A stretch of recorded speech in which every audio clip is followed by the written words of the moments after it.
क्या आपने कभी सोचा है कि समंदर की गहराइयों में कोई ऐसा खजाना छिपा हो जो सिर्फ दौलत नहीं बल्कि विनाश भी ला सकता है? एक ऐसा खजाना जो इंसानों के लालच की सबसे खतरनाक परीक्षा बन जाए। साल था 1971। गोवा के एक सुनसान समुद्री किनारे पर खुदाई हो रही थी। उस जमीन के नीचे दफन था एक धातु का संदूक जो सदियों तक मिट्टी में दबे रहस्यों को समेटे रहा।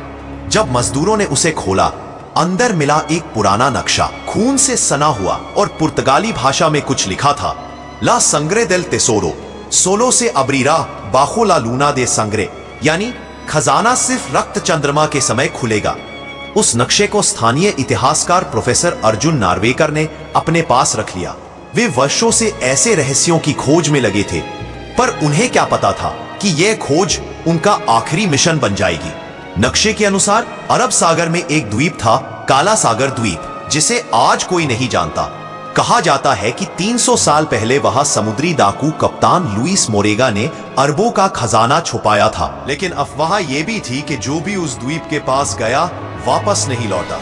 प्रोफेसर ने एक टीम बनाई, एक अनुभवी गोताखोर, एक पुरातत्व विशेषज्ञ और एक तकनीकी इंजीनियर। आधुनिक जीपीएस और नक्शे की मदद से उन्होंने 15 दिनों तक समंदर की तलाशी ली और फिर उन्हें एक काली चट्टानों से घिरा द्वीप मिला, ठीक वैसे ही जैसा नक्शे में था। द्वीप पर उतरते ही हवा भारी लगने लगी। सब कुछ शांत था, पर वो शांति जैसे किसी तूफान से पहले की हो। वहां एक पत्थर की मूर्ति मिली, आधे इंसान और आधे राक्षस की आकृति, और उसके नीचे लिखा था, जो इसे छुएगा उसकी आत्मा कभी मुक्त नहीं होगी। पर अर्जुन रुकने वालों में से नहीं थे। उन्होंने मूर्ति हटाई और तभी जमीन हिलने लगी। समंदर की लहरें उग्र हो उठी, जैसे खुद समुद्र ने उस हरकत का विरोध किया हो। रात होते ही टीम के साथ अजीब घटनाएं घटने लगी। गोताखोर की आंखों से खून बहने लगा। इंजीनियर चिल्लाते हुए नींद से जागा, कहता रहा कि उसने पानी के नीचे कोई जीव देखा जिसकी आंखें जल रही थी। अर्जुन की आंखों के नीचे नीले निशान उभरने लगे, जैसे समुद्र ने उसकी आत्मा को जकड़ लिया हो। लेकिन उन्होंने हार नहीं मानी। अगले दिन वो समुद्र में गोते लगाकर नीचे पहुंचे और तब दिखाई दी एक विशाल गुफा, जिसके द्वार पर हीरे जड़े थे।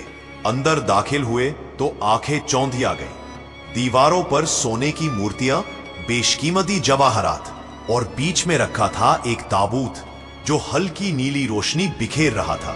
जैसे ही उन्होंने ताबूत को छुआ, अचानक चारों तरफ की रोशनी मंद पड़ने लगी और सामने प्रकट हुआ एक धुआंधार शरीर, समुद्री कपड़ों में एक आत्मा, कप्तान लुइस मोरेगा। उसकी आंखें गुस्से से जल रही थी। वो गरजा, जो इस खजाने को ले जाना चाहता है, पहले अपनी आत्मा मुझे देगा। एक पल को सब स्तब्ध रह गए। तभी गोताखोर ने डर के मारे दौड़ लगाई और समुद्र की गहराई में गायब हो गया। इंजीनियर कांपते हुए वहीं गिर पड़ा।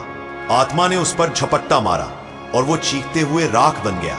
अब केवल अर्जुन बचे थे, पर अब वे डर नहीं रहे थे। अब उन्हें एहसास हुआ कि यह खजाना किसी इंसान के लिए बना ही नहीं था, यह सिर्फ लालच का जाल था। उन्होंने ताबूत को फिर से बंद किया, मूर्ति को वापस उसकी जगह रखा और समुद्र में उस गुफा के द्वार को हमेशा के लिए बंद कर दिया।